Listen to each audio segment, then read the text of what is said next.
Bienvenidos a los comentarios homiléticos del libro de Marcos. La serie de estos videos va a ser unos comentarios breves, homiléticos, explicativos del libro de Marcos, basándonos en una unidad de pensamiento generalmente, sobre todo para aquellas personas que están mirando los videos acerca de Biblia para principiantes. La idea es poder leer el libro de Marcos y entenderlo con comentarios bíblicos breves, homiléticos, explicativos de lo que significan algunas palabras o algunas cosas que son difíciles. Como medio de introducción, simplemente mencionar que Marcos es el evangelio más corto que se registra en la Escritura, probablemente el primero en escribirse, y se escribió alrededor de entre el año 50 y 70 después de Cristo. Marcos, o Juan Marcos, como se lo conoce en otra parte de la Escritura, era probablemente un discípulo de Pedro. Él haya escuchado el evangelio y las historias de él, y fielmente relató lo que Jesús había hecho. Marcos, el autor del libro, tiene como el fin presentar a Jesús a aquellos que no conocían mucho del Antiguo Testamento y de la historia judía. Sin embargo, quería presentarles al Dios del cielo y de la tierra, a Jesús el enviado, quien daba la oportunidad de salvación. Vamos a leer del versículo 1 al 8 y entonces después voy a hacer breves comentarios homiléticos con la idea de que vos puedas con tu Biblia comprender mejor lo que Marcos quiere explicar. Esto no quita de que uno estudie en mayor profundidad en su casa, intentando entender el mensaje que Dios tiene para cada uno en particular. Dice allí, principio del Evangelio de Jesucristo, Hijo de Dios. Como está escrito en el profeta Isaías, yo envío mi mensajero delante de tu faz, el cual preparará tu camino delante de ti. Vos que clama en el desierto, preparad el camino del Señor, enderezad sus sendas. Bautizaba Juan en el desierto, predicaba el bautismo de arrepentimiento para el perdón de los pecados. Acudía a él toda la provincia de Judea y todos los de Jerusalén, y eran bautizados por él en el río Jordán, confesando sus pecados. Juan estaba vestido de pelo de camello y tenía un cinto de cuero alrededor de su cintura y comía langostas y miel silvestre. Y predicaba diciendo, viene tras mí el que es más poderoso que yo, a quien no soy digno de desatar, agachado la correa de su calzado. Yo, a la verdad, los he bautizado con agua, pero él los bautizará con su Espíritu Santo. Esa es la unidad de pensamiento. Marcos capítulo 1, versículo del 1 al 9. Entonces Marcos presenta ahora el mensaje y el tema principal de su libro. Capítulo 1, versículo 1 dice principio del Evangelio de Jesucristo, Hijo de Dios. Ya allí Marcos está marcando dos cosas interesantes. Utiliza la palabra evangelio, que significa buenas noticias. Es decir, lo que él escribe es una buena noticia. ¿Y cuál es la buena noticia? Bueno, esa buena noticia está basada en el personaje principal de la Biblia, Jesucristo, el Hijo de Dios. Hijo de Dios era una expresión natural inclusive para aquellos que no eran judíos o no eran israelitas. Hijo de Dios era un ser divino.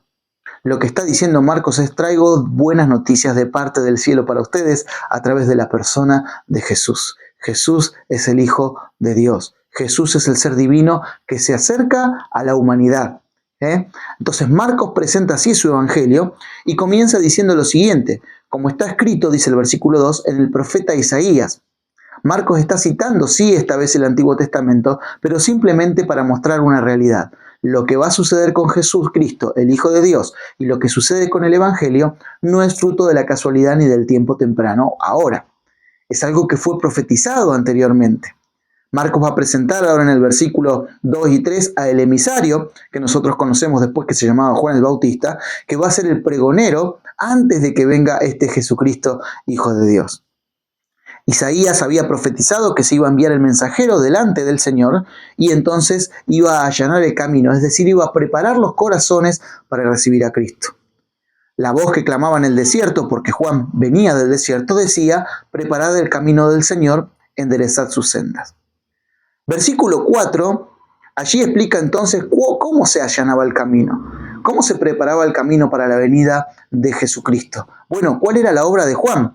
Ahí entonces nos comenta el texto bíblico que Juan bautizaba, pero este bautismo no era solamente un rito religioso, no era una fórmula simplemente, sino que el bautismo era predicado con el arrepentimiento para el perdón de los pecados. Se buscaba no solamente que las personas participaran de esa ceremonia, sino que además el corazón de estas personas estuviera arrepentido y deseara cambiar, deseara ser distinto. Eso significa arrepentimiento. Y el versículo 5 nos dice claramente de que muchas personas tenían esta necesidad espiritual. Por eso se acercaban a Juan para escuchar el mensaje y eran bautizados, dice allí, cuando confesaban sus pecados, ¿no?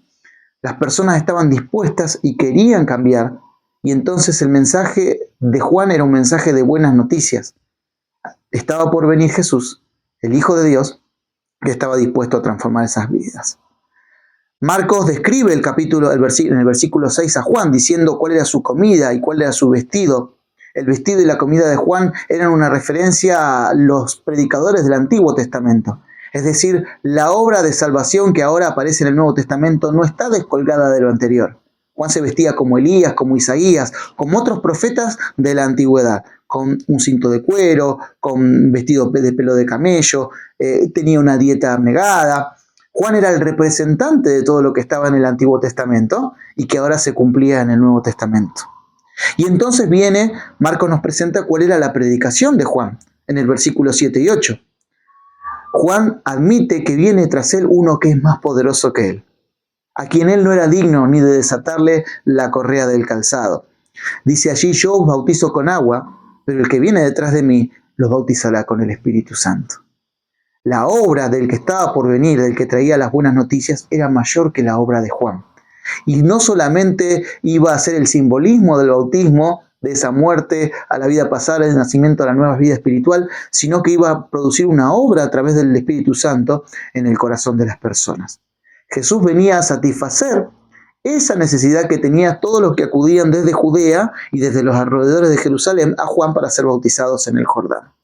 Eso es lo que presenta lo que presenta Marcos en estos primeros 9 versículos del capítulo 1 de su libro. Yo les presento, dice, la buena noticia: Jesucristo, el Hijo de Dios, va a aparecer. Pero esto fue planificado. Desde el Antiguo Testamento, desde las Escrituras antiguas, se pronunciaba que Juan iba a venir para hablar acerca del Salvador. Hay que arrepentirse para el perdón de los pecados. Y va a venir uno que va a realizar una obra no solamente exterior, sino interior. Nos va a cambiar, nos va a transformar. Esto se cumple cuando estudiamos la historia y vemos que la historia se divide en antes de Cristo y después de Cristo. ¿Cuáles son las conclusiones de esto para tu vida y para la mía? Bueno, yo voy a sacar algunas conclusiones homiléticas muy cortitas, pero que creo que pueden ser útiles para vos y para mí. En primer lugar, el Evangelio es una buena noticia. El Evangelio es la buena noticia de que Dios se interesa en la humanidad, que su Hijo Jesús viene hacia la humanidad. La buena noticia es que todos los que anhelan esa transformación son invitados a participar de esa transformación. Hay gente que tiene sed espiritual y tal vez seas vos, tal vez sea yo. Y nos acercamos a escuchar el Evangelio como lo hicieron aquellos que salieron de Judea y de los alrededores de Jerusalén. El mensaje del Evangelio dice, hay una buena noticia, pero tenés que estar dispuesto a ser transformado. Tenés que estar dispuesto a cambiar tu forma de pensar y de accionar. Y entonces Jesús no solamente va a hacer una obra por fuera, no solamente va a haber un bautismo de agua, sino que va a haber un bautismo del Espíritu. La pregunta es si estamos dispuestos nosotros a recibir a Jesús con las buenas noticias, si estamos dispuestos a la obra de transformación. Ojalá que esto sea una realidad en tu vida.